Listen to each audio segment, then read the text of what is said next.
10,000 টাকা বাজেটের মধ্যে মোটামুটি লেভেলের ভালো মানের একটি মোবাইল খুঁজে থাকলে আজকের ভিডিওটি আপনার জন্য। আজকের এই ভিডিওটি আপনি দেখলে বুঝতে পারবেন 10,000 টাকা বাজেটের একটা মোবাইলের মধ্যে কী থাকতে পারে এবং ফুল স্পেসিফিকেশন। মূল ভিডিওতে যাওয়ার আগে আপনাদের কাছে একটা রিকোয়েস্ট, আপনারা যদি এই চ্যানেলটি সাবস্ক্রাইব করে না থাকেন তাহলে এখনই সাবস্ক্রাইব করে রাখুন। তো আজকের ভিডিওতে আমি কথা বলবো Xiaomi Redmi 9A এই মোবাইলটি সম্পর্কে। Xiaomi Redmi 9 এর অফিসিয়াল দাম রাখা হয়েছে 9,999 টাকা, অর্থাৎ 1 টাকা কম 10,000 টাকা।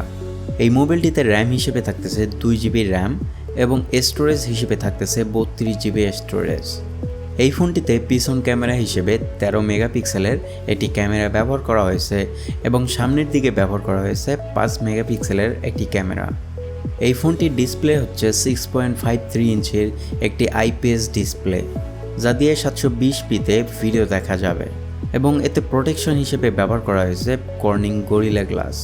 এই ফোনটি অ্যান্ড্রয়েড 10 ভার্সনে রান হবে এবং প্রসেসর হিসেবে থাকছে মিডিয়াটেক হেলিও G25।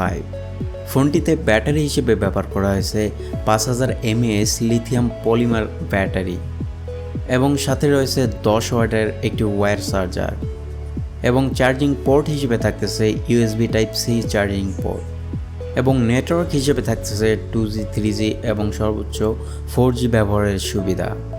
সেই সাথে Wi-Fi 4 এবং ব্লুটুথ 5.0 ব্যবহার করা হয়েছে। তো এই ছিল Xiaomi Redmi 9A ফোনটির ফুল স্পেসিফিকেশন। 10,000 টাকা বাজেট বিবেচনায় এই ফোনটি আপনার কাছে কেমন লাগলো অবশ্যই তা কমেন্ট করে জানিয়ে দিবেন। চ্যানেলটি যদি সাবস্ক্রাইব করে না থাকেন তাহলে এখনই সাবস্ক্রাইব করে রাখুন। দেখা হচ্ছে অন্য কোনো ভিডিওতে।